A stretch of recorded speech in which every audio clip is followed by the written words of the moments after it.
elite athletes and folks who are really like pushing performance benefit from using Apollo more regularly. During the warm-up phase, getting your body and your mind in the zone to perform.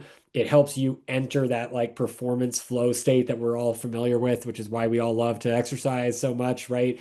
Helps you enter that before you hit the field. So your performance level for that first 30 minutes is much higher. We recommend using it when you're taking breaks during peak performance. So if you're an ice hockey player and you're on the bench for 2, 3 minutes in between these really full press performance situations, using Apollo for 2 to 3 minutes on the bench helps make sure that you're going to be that much closer to being at your best when you go back out again 2 to 3 minutes later. The other thing I would mention is the cognitive performance statistic, which we saw in our clinical double-blind randomized placebo-controlled trial. We saw cognitive performance within 2 to 3 minutes under stress go up by about 25%. So that's a really critical one because it applies to both mental focus and physical performance in terms of like how mental game relates to physical performance.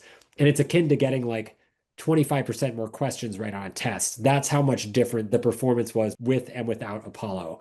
This level of improvement is enough to help a child get from not meeting their bare minimum academic standards to be able to play sports to surpassing that threshold. It also is enough of a level of improvement to help young athletes who are struggling with focus on the field or with their coaches to focus enough to be able to take in the instructions for the plays they're going to run that day or for the rules of the games that they're playing if they're learning them new. And it gets young athletes over those thresholds so that they can sustain performance and overcome a lot of the attention difficulties that often nowadays are becoming barriers to performance.